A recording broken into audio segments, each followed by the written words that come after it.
ఆయుధమై అంతు చూడమందిరా వెలుగునిచ్చే కాగడా చితిని వెలిగిస్తుందని vote వేసే నీ చెయ్యే వేటు వేస్తుందని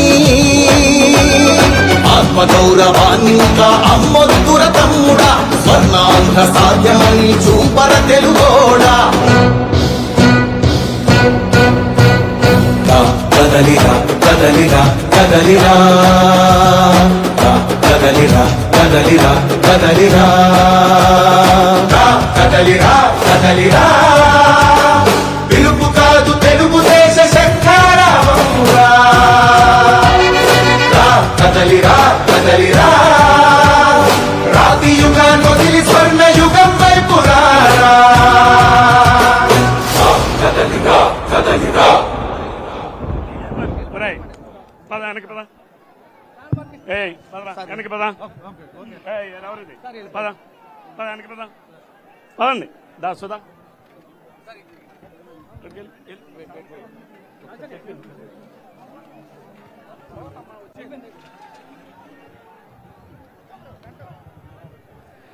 ప్లీజ్ ఎవరి స్థానాలు వాళ్ళు కూర్చోండి please please please please Dasu Shankar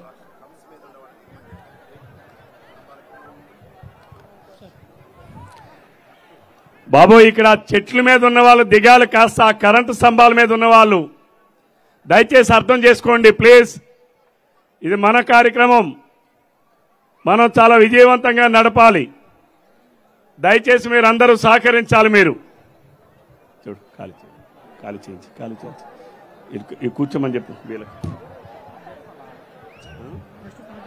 నేనే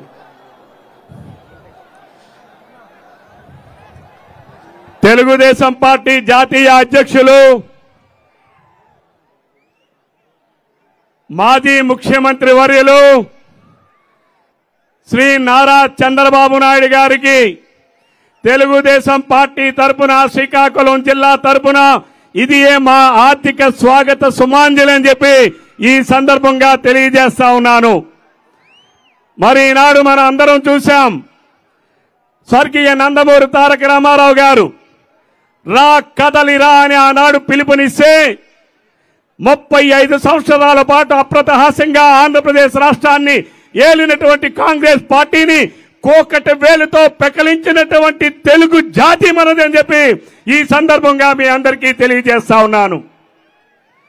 ఆనాడు అన్నగారు ఇచ్చినటువంటి స్ఫూర్తి ఈనాడు అదే స్ఫూర్తిని కొనసాగిస్తూ మన నాయకులు ఈరోజు అవినీతి లేనటువంటి మచ్చ లేనటువంటి నాయకుడు పరిపాలన అంటే ఎలా చేయాలో చేసి నిరూపించినటువంటి నాయకుడు ఈరోజు ఒక సైకో ముఖ్యమంత్రి తప్పుడు కేసులు పెట్టినా తప్పటడుగులు వేసినా 53 రోజుల పాటు జైలుకి పంపించినా ఈరోజు మట్టిలో మాణిక్యంలాగా ఈరోజు చంద్రబాబు నాయుడు గారి పరిపాలన అంటే ఏమిటో ఈ ప్రపంచంలో 200 దేశాలుంటే 130 దేశాలలో తెలుగు జాతి ఎక్కడున్నా చంద్రబాబు నాయుడు గారి పరిపాలన కోసం రోడ్డెక్కి నినదించినటువంటి మహానేత మన నాయకుడు నారా చంద్రబాబు నాయుడు గారు అని చెప్పి ఈ సందర్భంగా తెలియజేస్తా ఉన్నాను.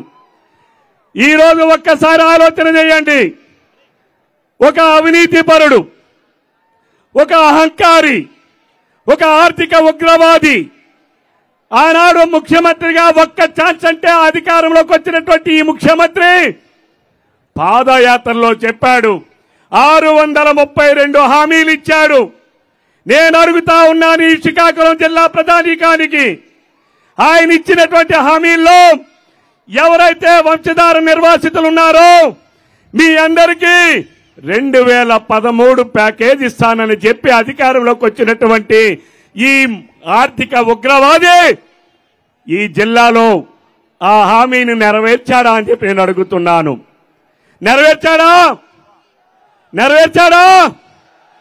అలానే నాడు చెప్పాడు తిత్లీ తుఫాన్ వచ్చి ఈ జిల్లాను వణికిస్తే పక్కనే విజయనగరం జిల్లాలో పాదయాత్ర చేస్తున్నటువంటి వ్యక్తి ఆనాడు కనీసం పరామర్శ కూడా రానటువంటి వ్యక్తి ఆ రోజు తిత్లీ తుఫాన్ వస్తే నేను రెట్టింపు పరిహారం ఇస్తానని అధికారంలోకి వచ్చినటువంటి ఈ ముఖ్యమంత్రి రెట్టింపు పరిహారం ఇచ్చాడా అని చెప్పి నేను అడుగుతున్నాను.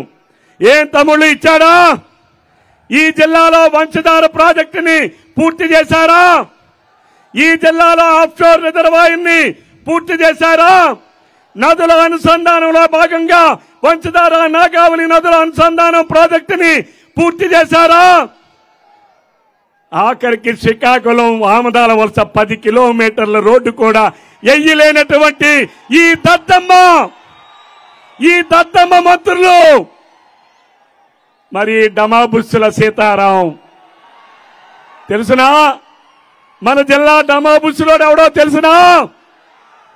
ఈ డమాబుస్సులోడు వేదికలు ఎక్కితే చెప్తాడు, ఆకాశాన్ని కిందకి తెస్తా, పాతాళ గంగని పైకి తెస్తా అని మాట్లాడినటువంటి ఈ డమాబుస్ ఈరోజు ఒక 10 కిలోమీటర్ల రోడ్డునైనా వేసుకోగలిశారా అని చెప్పి నేను అడుగుతున్నాను. ఆ రోజు చంద్రబాబు నాయుడు గారి నాయకత్వంలో ఆ రోడ్డుని 100 అడుగులు రోడ్డుగా తయారు చేయాలని 37 కోట్ల రూపాయలతో ఆనాడు పార్లమెంటు సభ్యుడిగా ఉన్నటువంటి రామ్మోహన్ నాయుడు గారు, నేను, లక్ష్మీదేవి గారు మా నాయకుడి దృష్టికి తీసుకుని వెళితే అటువంటిది అవసరమని చెప్పి నిధులు మంజూరు చేస్తే పనులు ప్రారంభిస్తే ఆ పనులు కూడా పూర్తి చేయలేనటువంటి అసమర్థపు మంత్రి ఈ ధర్మాన ప్రసాద్ కాదా అని చెప్పి అడుగుతున్నారు.